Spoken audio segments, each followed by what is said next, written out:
जय हिंद साथियों, मैं सुग्रीव प्रजापति आप सभी का स्वागत करता हूं आपका अपना परिवार एडमिशन क्लासेस में। तो आज हम लोग एनईएमएस का स्कॉलरशिप का जो एग्जाम होने वाला है उन्हीं को ध्यान में रखते हुए 15 दिन का स्ट्रेटजी जैसा कि सर ने आपको वीडियो के माध्यम से बताया था। तो आज की वीडियो में हम लोग बहुत ज़्यादा इंपॉर्टेंट एमसीक्यू करने वाले हैं जो कि आपके एग्जाम के लिए ज़्यादा इंपॉर्टेंट है। अगर आप लोगों ने जो है ये 15 दिन का स्ट्रेटजी वाला वीडियो नहीं देखा है तो देख लीजिए, वहाँ से अपनी तैयारी को बेस्ट करके और स्कॉलरशिप प्राप्त कर सकते हैं। इसलिए जो है सभी विद्यार्थी सभी क्वेश्चन को पढ़ेंगे और ध्यानपूर्वक याद करेंगे। आज का वीडियो जो है बहुत ज़्यादा इंपॉर्टेंट होने वाला है। तो चलिए हम लोग देखेंगे आगे। तो आगे अगर आप लोग जो है इसका टाइम टेबल देखना चाहते हैं तो यहाँ पर टाइम टेबल दिया गया है। ये देखिए, फ्री ऑन यूट्यूब यूट्यूब पर जो है फ्री में कराया जा रहा है, यानी कि आप लोग जो है यहाँ से तैयारी करके जो है अपना स्कॉलरशिप प्राप्त कर सकते हैं। तो देखिए, आप लोग का एग्जाम जो है 5 नवंबर को आपका एग्जाम होने वाला है, उन्हीं को ध्यान में रखते हुए ये टाइम टेबल जारी किया गया है। तो इसी के अकॉर्डिंग जो है आपकी क्लास चलाई जा रही है। तो आप लोग जो है अपनी तैयारी करके बेस्ट कर सकते हैं और जो है अपना स्कॉलरशिप प्राप्त कर सकते हैं। तो देखिए, आप लोग जो है आप लोग की 2 क्लास चलेगी, एक सुबह में चलेगी और एक शाम में चलेगी। तो यहाँ पर दिया गया है, यहाँ पर टाइम टेबल भी दिया गया है, तो आप लोग देख सकते हैं। बाकी जो है आप लोग अच्छे से तैयारी करेंगे तो आप लोग एग्जाम में अवश्य पास होंगे और जो है आपको स्कॉलरशिप भी अवश्य मिलेगी। तो इसलिए जो है सभी विद्यार्थी ध्यानपूर्वक पढ़ेंगे और सभी क्वेश्चन को याद करते हुए चलेंगे। आज हम लोग जो है सोशल साइंस में जो है जियोग्राफी का क्वेश्चन करने वाले हैं, जो कि आपके एग्जाम के लिए ज़्यादा इंपॉर्टेंट है। सभी क्वेश्चन प्यारे बच्चे बहुत बार पूछे भी गए हैं और ज़्यादा ही इंपॉर्टेंट भी है। इसलिए जो है आप लोग सभी क्वेश्चन को ध्यानपूर्वक पढ़ेंगे और याद करेंगे। देखिए, आपको पता होगा कि जो है 9th के वालों के लिए है, जो यहाँ पर दिया गया है, आप 6 बजे चलेगी और दूसरा जो है क्लास आपको 9 बजे चलेगी। इन दोनों क्लासों को आप लोग याद कर लीजिए, इसका स्क्रीनशॉट ले लीजिए। लेकिन सभी विद्यार्थियों को पता होना चाहिए कि इसका जो है टाइम टेबल क्या है, कब-कब कौन-सी क्लास होगी। तो देखिए, ये क्लास जो है आपको यूट्यूब पर फ्री में कराया जा रहा है, इसलिए आप लोग जो है अच्छे से तैयारी करेंगे और जो है सभी क्वेश्चन को याद करेंगे। तो आगे देखेंगे, अगर आप लोग जो है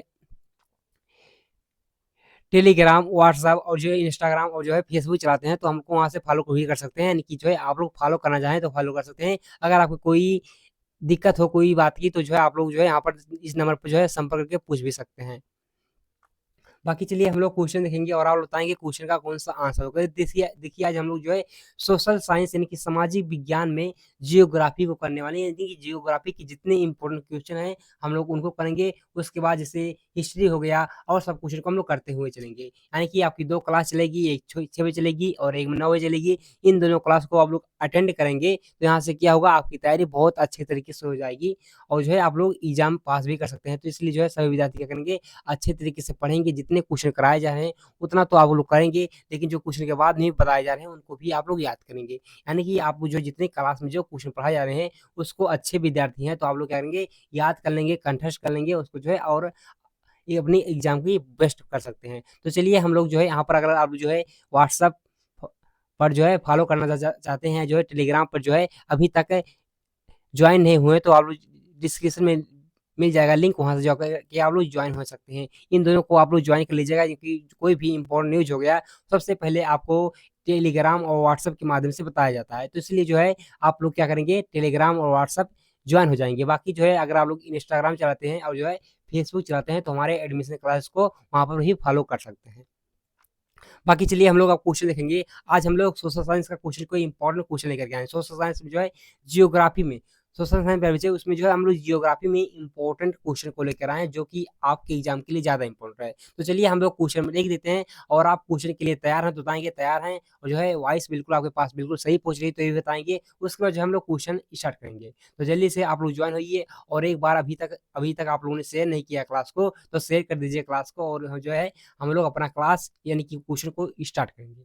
तो जल्दी से आप लोग अभी तक क्लास को शेयर नहीं किए हैं और वीडियो को लाइक नहीं किए हैं तो लाइक कर देंगे, क्योंकि जो है 15 दिन में आपको तैयारी यहाँ पर कराई जा रही है बिल्कुल फ्री में यूट्यूब पर। तो जल्दी से आप लोग जो है शेयर कर देंगे क्लास को। बाकी चलिए अब हम लोग देखते हैं क्वेश्चन नंबर 1, और जो है अगर आप लोग को क्वेश्चन का संख्या पता है यानी कि आंसर पता है तो आप लोग जो है आंसर बताते रहेंगे कमेंट बॉक्स में। चलिए हम देखते हैं क्वेश्चन नंबर 1, बताएंगे आप लोग क्वेश्चन नंबर 1 का कौन सा आंसर होगा। तो यहाँ पर आप लोग देख पा रहे हैं क्वेश्चन नंबर 1 में क्या पूछा गया है। अगर आप लोग को पता है तो इसका आंसर जो है आप लोग बताते रहेंगे। देखिए क्वेश्चन नंबर 1 है, इसमें क्या पूछा गया है, निम्नलिखित में से कौन सा भारत का सबसे ऊंचा बांध, यानी कि पूछा गया इसमें से भारत का सबसे ऊंचा बांध कौन सा है। तो आप बताएंगे, यहाँ पर दिया गया है भाखड़ा बाँध, टिहरी बाँध, हीराकुंड बाँध, उसके बाद सरदार सरोवर बाँध। तो यहाँ पर जो है कौन-सा ऑप्शन यहाँ पर सही है? भारत का सबसे ऊँचा बाँध कौन-सा है? डैम कौन-सा है? यही पूछा गया है, हाईएस्ट डैम। बताएँगे आप लोग कौन-सा है? तो अगर आप लोग को पता है तो इसका आंसर जो है आप लोग जल्दी से बताएँगे। देखिए यहाँ पर कौन-सा आंसर सही होगा, तो हम लोग यहाँ पर सही आंसर की बात करेंगे। तो भारत का सबसे ऊँचा बाँध कौन-सा है? तो आप बताएँगे टिहरी बाँध है। टिहरी बाँध यानी कि ऑप्शन बी यहाँ पर बिल्कुल सही आंसर है। जो विद्यार्थी यहाँ पर ऑप्शन बी बताए हैं उनका जो है बिल्कुल सही आंसर है। अगर आपसे पूछ लेगा टिहरी बाँध जो है ये किस नदी पर बना है? तो आप लोग क्या बताएँगे? भागीरथी नदी पर। तो मैं यहाँ पर लिख रहा हूँ भागीरथी नदी पर जो है बना है। तो इसको भी आप लोग याद करेंगे। अगर आपसे पूछ लेगा टिहरी बाँध जो है किस नदी पर बना है? तो आप लोग बताएँगे भागीरथी नदी पर। अगर आपसे पूछेगा इस टिहरी बाँध की ऊँचाई कितनी है? तो आप लोग क्या बताएँगे? इसकी हाइट जो है कितनी है? तो आप लोग बताएँगे 260.5 मीटर। तो इसको जो है आप लोग इसको भी याद कर लेंगे। इसकी ऊँचाई जो है कितनी है टिहरी बाँध की? तो आप बताएँगे 260.5 मीटर है। तो इसको भी आप लोग जो है याद कर लेंगे। बाकी अब चलिए देखते हैं अगला क्वेश्चन क्या है और आप लोग बताएँगे अगले क्वेश्चन का कौन-सा यहाँ पर आंसर हो जाएगा। जैसा कि आप लोग यहाँ पर देख पा रहे हैं क्वेश्चन नंबर 2 है और अगर आप लोग को क्वेश्चन 2 का सही आंसर पता है तो आप लोग जो है कमेंट बॉक्स में बताते रहेंगे। देखिए क्वेश्चन नंबर 2 में क्या पूछा गया है? निम्नलिखित में से कौन-सा झील खारे पानी की झील यानी कि इसमें पूछा गया है खारे पानी की झील कौन-सा है? तो यहाँ पर ऑप्शन देखेंगे खारे पानी की झील तो इससे बहुत ज़्यादा होती हैं, लेकिन इसमें पूछा कौन-सा है? तो आप लोग को यही बताना है कौन-सा है। यहाँ पर ऑप्शन दिया गया है सांभर झील, डल झील, वुलर झील, चिल्का झील। तो यहाँ पर जो है कौन-सा आंसर इसका सही हो जाएगा आप लोग को यही बताना है। देखिए एक वो होता है विश्व में सबसे बड़ा खारे पानी का झील कौन-सा है? एक होता है भारत में यानी कि यहाँ पर दिया गया ऑप्शन में निम्नलिखित में से कौन-सा झील खारे पानी की झील है? तो यहाँ पर आप लोग को यही बताना है कौन-सा जो है खारे पानी की झील है। तो आप लोग को पता होगा जो है सांभर झील है, वो खारे पानी की झील यानी कि ऑप्शन यहाँ पर ए बिल्कुल सही आंसर है। जो विद्यार्थी यहाँ पर सांभर झील यानी कि सांभर लेक बता रहे हैं उनका जो है बिल्कुल सही आंसर है। अगर आपसे पूछ लेगा सांभर झील कहाँ पर है? तो आप लोग क्या बताएँगे किस राज्य में स्थित है? तो आप लोग बताएँगे राजस्थान में है, राजस्थान में है। तो उसको भी आप लोग याद करेंगे। अगर पूछेगा सांभर झील जो है किस राज्य में स्थित है? तो आप बताएँगे राजस्थान में। अगर आपसे पूछेगा राजस्थान की राजधानी क्या है? तो आप लोग क्या बताएँगे? राजधानी अगर पूछ लेगा राजस्थान की, तो आप लोग क्या बताएँगे? जयपुर बताएँगे। तो उसको भी आप लोग जो याद कर लेंगे जयपुर। तो उसको भी प्यारे बच्चे आप लोग राज्य और राजधानी याद कर लेंगे। बाकी अगर अगर आपसे पूछेगा यहाँ पर देखिए पूछा है खारे पानी की झील कौन-सा है निम्नलिखित में से? ऐसे अगर पूछ लेगा विश्व का सबसे बड़ा खारे पानी की झील कौन-सा है? तो आप लोग क्या बताएँगे? विश्व का। विश्व का अगर पूछ लेगा आपसे तो अगर आप लोग को पता रहेगा तो बताएँगे, नहीं पता रहेगा तो कैसे बता पाएँगे? इसलिए आप लोग इसको भी याद करेंगे विश्व का विश्व का खारे पानी का सबसे बड़ा झील, खारे पानी का जो है सबसे बड़ा झील कौन-सा है? तो आप लोग क्या बताएँगे? बताएँगे अगर अगर आप लोग को पता है सबसे?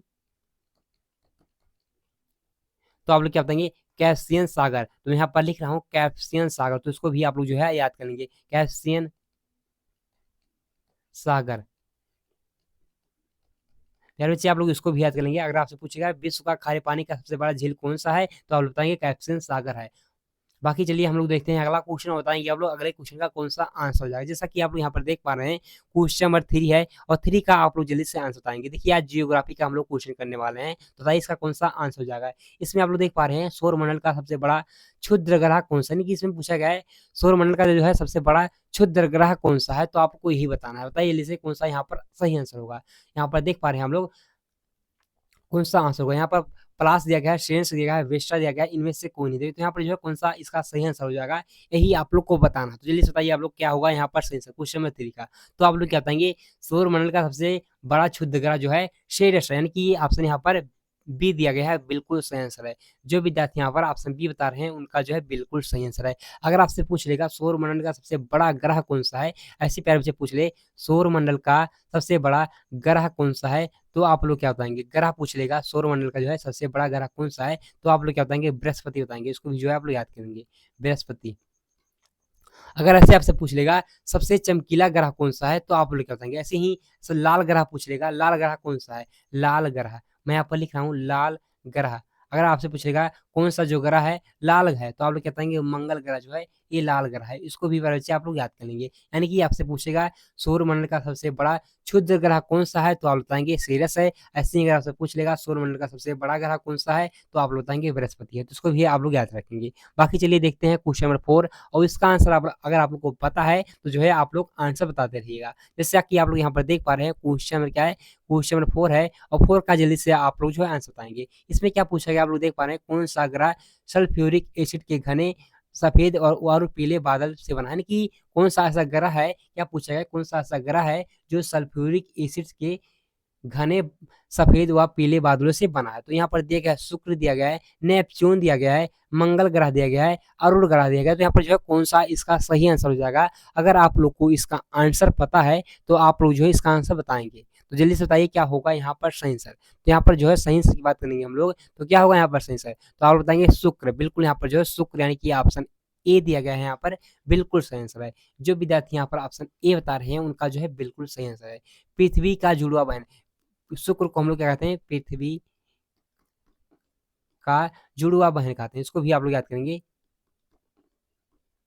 अगर आपसे पूछ लेगा पृथ्वी का जुड़वा बहन किस ग्रह को कहते हैं? तो आप बताएँगे शुक्र को कहते हैं कि जो है इसका आकार जो है और आयतन लगभग-लगभग सेम ही पृथ्वी के बराबर है। इसीलिए हम लोग जो है शुक्र ग्रह को पृथ्वी का जुड़वा बहन कहते हैं। इसको भी आप लोग जो है याद कर लेंगे। अगर आपसे पूछ लेगा सबसे चमकीला ग्रह कौन-सा है? तो आप लोग क्या बताएँगे? सबसे चमकीला ग्रह, तो आप लोग बताएँगे बुध जो है हमारा सबसे चमकीला ग्रह भी है, सबसे चमकीला ग्रह है।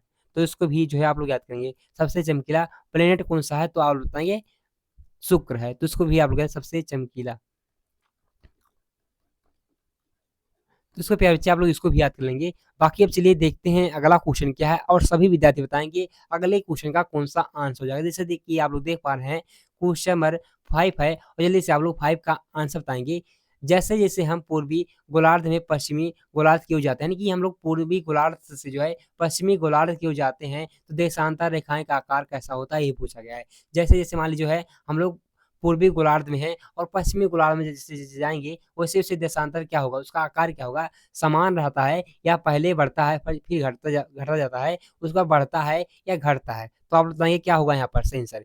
अगर आप लोग को पता है तो इसका जो है आंसर जल्दी से आप लोग कमेंट करके बताएँगे। तो अगर हम लोग यहाँ पर जो है सही आंसर की बात करेंगे, तो क्या होगा यहाँ पर सही आंसर? समान रहता है, पहली चीज़ है समान रहता है। जैसे-जैसे हम जो है पृथ्वी पूर्वी गोलार्ध से जो है पश्चिमी गोलार्ध में जाएँगे, देशांतर जो होते हैं समान रहते हैं, यानी कि ऑप्शन ए होगा यहाँ पर सही आंसर। जो विद्यार्थी यहाँ पर ऑप्शन ए बताए हैं, उनका जो है बिल्कुल सही आंसर है। अगर आपसे पूछ लेगा भारत की मानक देशांतर कितना है? तो आप लोग क्या बताएँगे? भारत की मानक देशांतर कितना है? तो आप लोग क्या बताएँगे? भारत की मानक देशांतर की बात करेंगे तो कितना है? तो आप लोग क्या बताएँगे? 82 डिग्री 30 मिनट। तो इसको भी आप लोग जो है याद कर लेंगे। पूर्वी देशांतर। जिसको प्यारे बच्चे आप लोग इसको भी याद कर लेंगे। बाकी अब चलिए देखते हैं अगला क्वेश्चन क्या है और सभी विद्यार्थी बताएँगे अगले क्वेश्चन का कौन-सा आंसर हो जाएगा। जैसा कि आप लोग यहाँ पर देख पा रहे हैं क्वेश्चन नंबर 5 है और जल्दी से आप लोग 5 का आंसर बताएँगे। इसमें क्या पूछा गया आप लोग देख पा रहे हैं, पृथ्वी के मध्य खींची गई क्षैतिज रेखा का क्या नाम है? यानी कि इसमें पूछा गया पृथ्वी के मध्य जो है क्षैतिज रेखा में खींची गई उसका क्या नाम है ये पूछा गया। भूमध्य रेखा दिया गया है, संक्रांति दिया गया है, मकर रेखा दिया गया है और कर्क रेखा दिया गया है। तो यहाँ पर जो है कौन-सा आंसर बिल्कुल सही हो जाएगा, आप लोग को यही बताना। तो चलिए सही क्या होगा यहाँ पर सही आंसर। तो अगर देखिए अगर हम लोग यहाँ पर जो क्वेश्चन नंबर 6 का सही आंसर की बात करेंगे तो यहाँ पर जो है भूमध्य सागर नहीं सॉरी भूमध्य रेखा बिल्कुल सही आंसर है। यानी कि ऑप्शन ए पृथ्वी के मध्य खींची गई क्षैतिज रेखा का क्या नाम है? तो बताएँगे भूमध्य रेखा है। इसको इक्वेटर यानी कि ऑप्शन ए यहाँ पर होगा सही आंसर। बाकी अब चलिए देखते हैं अगला क्वेश्चन क्या है और सभी विद्यार्थी बताएंगे अगले क्वेश्चन का यहाँ पर कौन सा आंसर हो जाएगा। जैसा कि आप लोग यहाँ पर देख पा रहे हैं क्वेश्चन नंबर 7 है और 7 का जल्दी से आप लोग आंसर बताएंगे। यहाँ पर पूछा गया है पनामा नहर किन दो महासागरों को जोड़ती है, यानी कि जो है पनामा नहर जो है ये किन दो महासागरों को जोड़ती है। यहाँ पर दिया गया है अटलांटिक और प्रशांत, अटलांटिक और भारतीय अंक आर्कटिक और जो है प्रशांत, भारतीय और प्रशांत। तो यहाँ पे जो है कौन-सा इसका सही आंसर हो जाएगा, यही आप लोग को बताना है। तो पनाम नहर की बात करेंगे हम लोग, पनाम नहर जो है किन 2 महासागर को जोड़ता है? तो अटलांटिक और प्रशांत महासागर को जो है आपस में जोड़ता है, यानी कि ऑप्शन यहाँ पर ए बिल्कुल सही आंसर है। जो विद्यार्थी यहाँ पर ऑप्शन ए बताए हैं, उनका बिल्कुल सही आंसर है। आप लोग कोशिश करिए कि आंसर आप लोग बताइए। अगर आप लोग को नहीं आ रहा, तो भी आप लोग जो है आंसर बताएँगे। हो सकता है कुछ क्वेश्चन गलत जाएँ, कुछ क्वेश्चन सही जाएँ, यानी कि जो क्वेश्चन सही जाएँगे, तो वो तो आपको याद ही है। इसीलिए सभी विद्यार्थी क्या करेंगे, क्वेश्चन को अपने से बताने की कोशिश करेंगे। तो बताइए यहाँ पर जो अगला क्वेश्चन क्या दिया गया है यहाँ पर, जैसा कि आप लोग देख पा रहे हैं क्वेश्चन नंबर 8 है और 8 का जल्दी से आप लोग जो है आंसर बताएंगे। इसमें क्या पूछा गया है, पृथ्वी के वायुमंडल में दूसरी सबसे अधिक मात्रा वाली गैस कौन सी है? यानी कि पूछा गया है जो है पृथ्वी के वायुमंडल में जो है दूसरी सबसे अधिक मात्रा वाली गैस कौन सी है, यही पूछा गया है। तो बताएंगे आप लोग, कार्बन डाइऑक्साइड दिया गया है, नाइट्रोजन दिया गया है, हाइड्रोजन दिया गया है और जो है एक ऑक्सीजन दिया गया है। तो यहाँ पर जो है कौन सा इसका सही आंसर हो जाएगा, यही आप लोग को बताना है। तो पृथ्वी के वायुमंडल में दूसरी सबसे अधिक मात्रा में जो है कौन सी गैस है, तो आप बताएंगे ऑक्सीजन है, यानी कि यहाँ पर ऑप्शन होगा डी बिल्कुल सही आंसर है। जो विद्यार्थी ऑप्शन डी बताए हैं उनका जो है बिल्कुल सही आंसर है। और कितना प्रतिशत की बात की जाए, ऑक्सीजन कितना प्रतिशत है, तो 21% है, यानी कि यहाँ पर जो है ऑप्शन क्या होगा, ऑप्शन डी होगा सही आंसर। अगर हम लोग बात करें सबसे ज्यादा वायुमंडल, पृथ्वी के वायुमंडल में सबसे अधिक कौन सी गैस है, तो आप लोग क्या बताएंगे, नाइट्रोजन है। तो उसको भी आप लोग याद करेंगे, नाइट्रोजन जो है सबसे अधिक है। तो इसको प्यारे बच्चे आप लोग इसको भी याद कर लेंगे, नाइट्रोजन। और कितना प्रतिशत की बात करेंगे, कितना प्रतिशत है, तो 78% लगभग है। तो इसको भी जो है आप लोग याद कर लेंगे, यानी कि फर्स्ट पे जो है नाइट्रोजन है, सेकंड पे जो है ऑक्सीजन है। तो इसको भी आप लोग याद कर लेंगे। बाकी अब चलिए देखते हैं अगला क्वेश्चन क्या है और सभी विद्यार्थी बताएंगे अगले क्वेश्चन का यहाँ पर कौन सा आंसर हो जाएगा।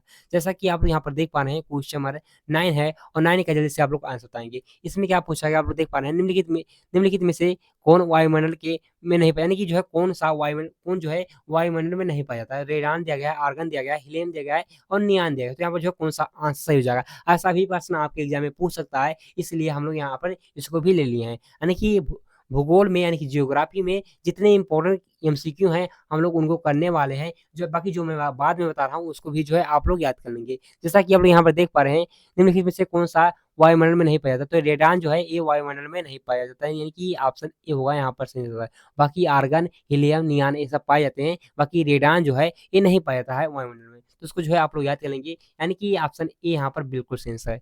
बाकी अब चलिए देखते हैं जल्दी से अगला क्वेश्चन, क्वेश्चन नंबर 9 10 है और 10 का जल्दी से आप लोग आंसर बताएंगे। इसमें क्या पूछा गया आप लोग देख पा रहे हैं, किस क्षेत्र में अत्यधिक उच्च और या निम्न तापमान की विशेषता होती है और इसमें दुर्लभ वनस्पति पैदा होते हैं, नहीं कि बताएंगे जो है यहाँ पर कौन सा आंसर का सही जगह है।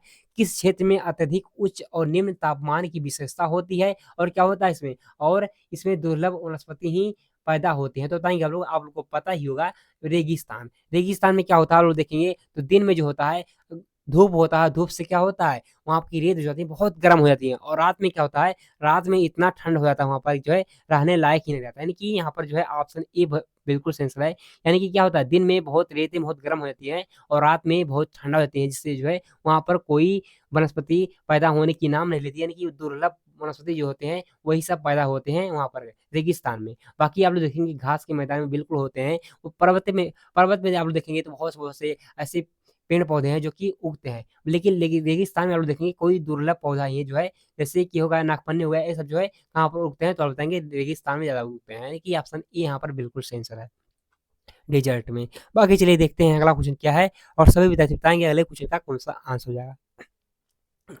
जैसा कि आप लोग देख पा रहे हैं क्वेश्चन में 11 में क्या पूछा गया, बताएंगे आप 11 का कौन सा आंसर हो जाएगा। ये सब क्वेश्चन आप लोग याद करने लायक है, इसको आप जल्दी से याद कर लेंगे।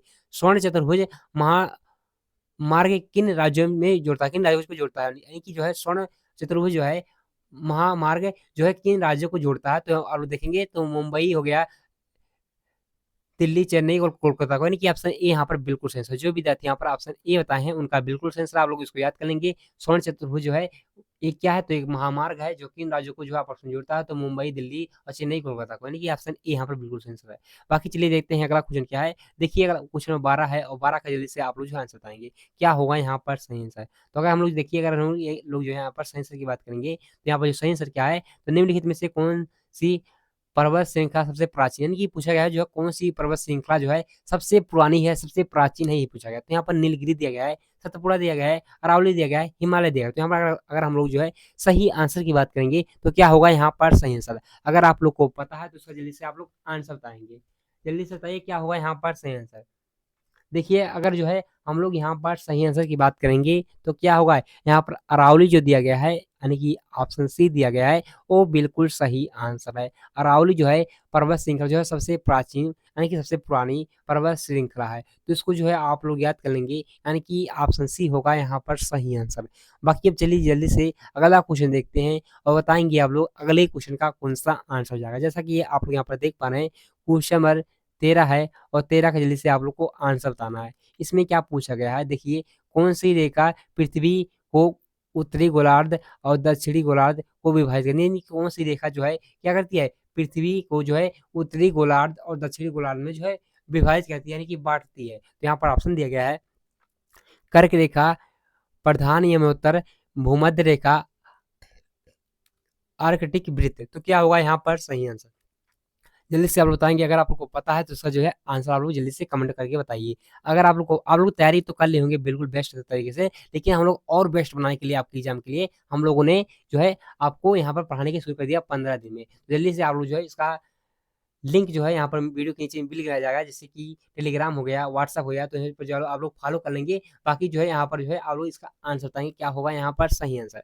तो अगर हम लोग यहाँ पर जो है सही आंसर की बात करेंगे तो क्या होगा, भूमध्य रेखा बिल्कुल सही आंसर है, यानी कि ऑप्शन सी होगा यहाँ पर सही आंसर। इक्वेटर, इक्वेटर जो होता है पृथ्वी के उत्तरी गोलार्ध और दक्षिणी गोलार्ध को विभाजित करता है, यानी कि यहाँ पर ऑप्शन सी होगा सही आंसर। देखिए क्वेश्चन नंबर क्या है, क्वेश्चन नंबर 14 है। 14 का जल्दी से आप लोग आंसर बताइए। सौरमंडल का सबसे बड़ा उपग्रह निम्नलिखित में से कौन सा है। इसमें पूछा गया है सौरमंडल का जो है सबसे बड़ा उपग्रह कौन सा है। तो यहाँ पर टाइटन दिया गया है, मिराडार दिया गया है, चंद्रमा दिया गया है और एक दिया गया है गेन गेनीमीड दिया गया है। तो यहाँ पर जो है कौन सा आंसर सही होगा, कौन सा जो है सौरमंडल का सबसे बड़ा उपग्रह है। तो यहाँ पर जो है गैनीमेड यहाँ पर बिल्कुल सही आंसर है, यानी कि ऑप्शन डी होगा यहाँ पर सही आंसर। अगर मैंने पहले बताया कि जो है अगर आपसे पूछ लेगा सौरमंडल का सबसे बड़ा ग्रह कौन सा है, यानी कि प्लेनेट कौन सा है, तो आप लोग क्या बताएंगे, बृहस्पति है। बृहस्पति है, आप लोग इसको याद करेंगे। ऐसे ही मैंने बताया था कि जो है सबसे चमकीला ग्रह कौन सा है, तो आप लोग बताएंगे शुक्र जो है हमारा है ये सबसे चमकीला ग्रह है, तो इसको भी जो है आप लोग याद करेंगे। मैंने बताया कि लाल ग्रह कौन सा है,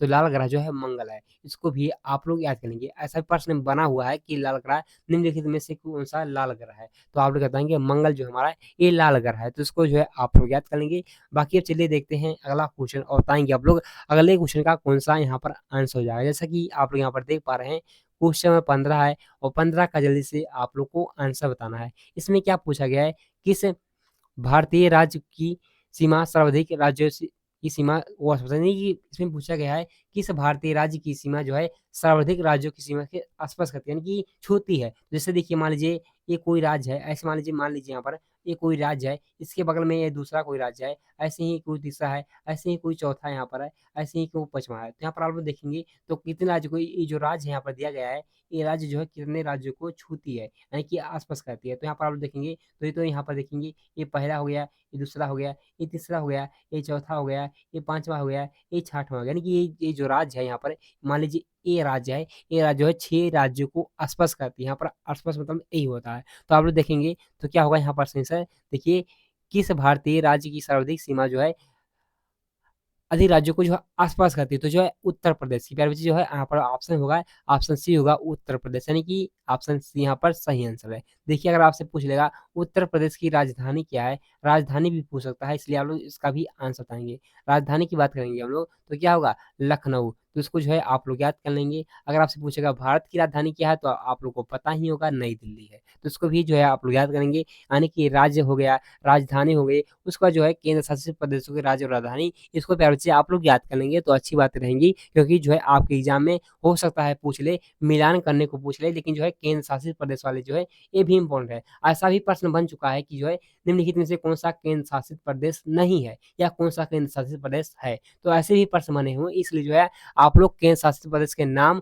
और उनकी राजधानी, ऐसे ही राज्य और उनकी राजधानी याद करेंगे। बाकी ऐसे भी प्रश्न पूछा हुआ है कि वर्तमान में जो है कितने राज्य और कितने राजधानी है, इसको भी जो है आप लोग याद कर लेंगे तो अच्छी बात रहेंगी। तो यहाँ पर खत्म हो गई क्वेश्चन, और आपको ये बताना है कि आप लोगों ने जो है 15 क्वेश्चन में से कितना क्वेश्चन आपका सही जाएगा। 15 में से आप लोग का कितना क्वेश्चन सही गया है, इसका आंसर सभी के सभी विद्यार्थी क्या करेंगे, ऑफलाइन कमेंट बॉक्स में बताएंगे। तो जो है यहाँ पर ऑप्शन क्या था, ऑप्शन सी यहाँ पर उत्तर प्रदेश बिल्कुल सही आंसर था। जो है सर्वाधिक राज्यों के आसपास रहती सीमा कौन सी, तो बताएंगे उत्तर प्रदेश है। तो उसको जो आप लोग याद करेंगे और आप लोग क्या करेंगे लास्ट में कमेंट बॉक्स में बताएंगे कि आप लोग का कितना क्वेश्चन सही गया है। तो आशा है प्यारे बच्चे आज क्लास आप लोग को जो है पूरा समझ में आया होगा, तो अपने दोस्तों के पास जरूर शेयर करिए, लाइक करिए, सब्सक्राइब करिए। मिलते हैं अगले क्लास में।